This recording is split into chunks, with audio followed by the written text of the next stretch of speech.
You were on your way home when you died. The semi-truck jackknifed across 3 lanes. Your sedan crumpled like aluminum foil. The steering column punctured your chest cavity. You drowned in your own blood for 43 seconds before your brain starved of oxygen. The EMTs found pieces of you they couldn't identify. And that's when you met me. What happened? You gasped, though you no longer had lungs. You died, I said, messily. There was a truck. I remember. Your wife was texting you when it happened, I interrupted. She wanted to know if you'd pick up milk. You looked down at your phone. That's when you drifted into the other lane. The truck driver had been awake for 19 hours. His company falsified his logbooks. He'll kill himself 3 months from now. The guilt, you understand. I'm dead? Extremely. You looked around. Endless wasteland stretched in every direction. Cracked earth, bone-dry and colorless. A few skeletal trees clawed at a sky that wasn't quite sky. More like the memory of sky, faded and wrong. In the distance, dust devils swirled. But they moved wrong, against winds that didn't exist. The air tasted like ash and copper. What is this place? You asked. I stood there in denim coveralls, worn and stained, flannel shirt with the sleeves rolled up, work boots caked in pale dust. A wide-brimmed hat shaded my face. I looked like I'd just stepped off a failing farm in the Dust Bowl, except nothing about me was quite right. My proportions were almost human. Almost. A processing station, I said, my voice carrying an accent that reminded you of Oklahoma, or Kansas, or some flat dead place where nothing grows anymore. I'm what you might call a shepherd, or a farmer, depending on perspective. Are you God? I laughed. It sounded like wind through a collapsed barn. God? No, I'm something that exists because there is no God. I'm what filled the vacuum. But you look kind of human, you said, studying me. Why do you look like that? I adjusted my hat, and you caught a glimpse of something underneath. Not eyes exactly, but the idea of eyes. Too many of them. Camouflage, I said flatly. Your brain can't process what I actually am, so it dresses me up in something familiar, unthreatening. I found this particular look works well. Humble farmer, simple man of the land, puts people at ease before I explain what I'm really cultivating. I gestured at the wasteland around us. This place, too. Your mind is trying to make sense of a dimension it wasn't built to perceive. So it shows you a wasteland, dead soil, the kind of place where things are grown and harvested and nothing ever escapes.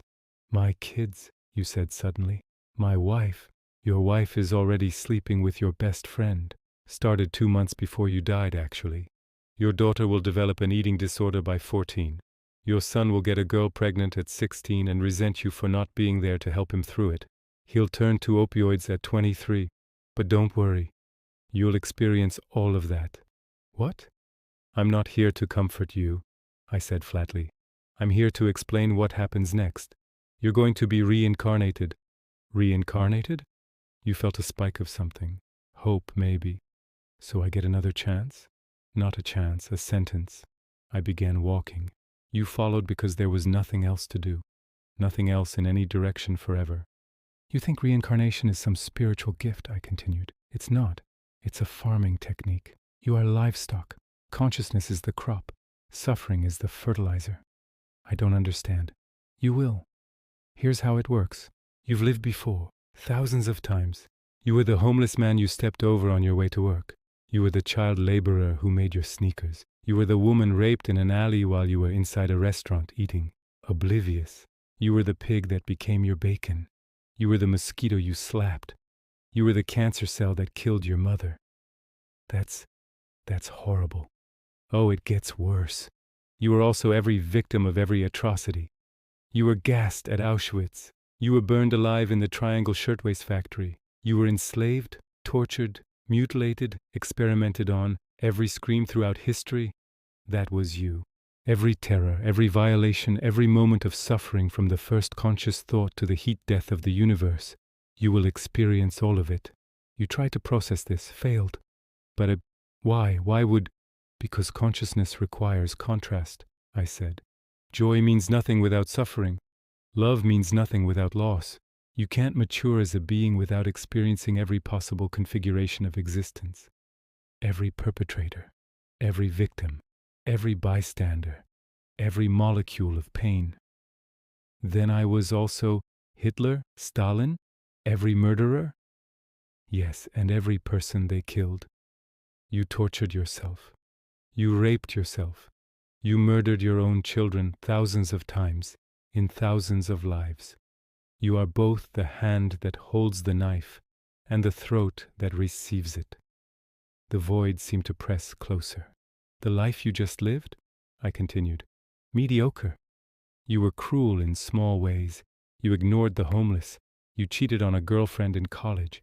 You knew your company was dumping chemicals in a river and you said nothing because you needed the job. Nothing dramatic. Just the banal evil of being human. I tried to be good. Everyone tries. Everyone fails. That's the point. Next, you'll be born in Sudan in 1998. You'll watch your parents get hacked apart with machetes when you're 6. You'll be forced to become a child soldier. You'll commit atrocities that will shatter what little remains of your sanity. Then you'll die of dysentery in a ditch, alone at 11 years old. No, you whispered. No, I can't.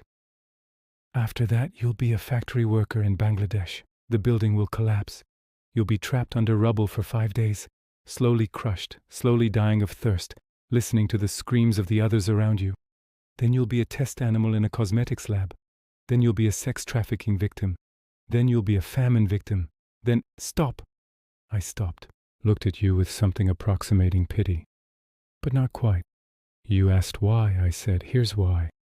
I am not God. I am something that learned to consume consciousness. Your universe is not special. It's one of billions. In each universe there is one soul, you, living every life that ever exists. When you've lived them all, when you've experienced every possible configuration of suffering and joy, every permutation of existence, your consciousness will be dense enough, concentrated enough for me to harvest. Harvest, consume, absorb. I am what eats gods. You are being ripened. The universe is not an egg giving birth to a god. It's a womb producing food for something beyond gods. You felt yourself beginning to dissolve, your next life calling. How many times? You asked. How many more lives? Every human who will ever live. Approximately 117 billion. You've completed about 40,000. You have a long way to go. And after all those lives, all that suffering, I eat you. Your consciousness, seasoned by eons of experience, becomes my sustenance. And then I move on to the next universe, the next soul. I am always hungry. I will always be hungry.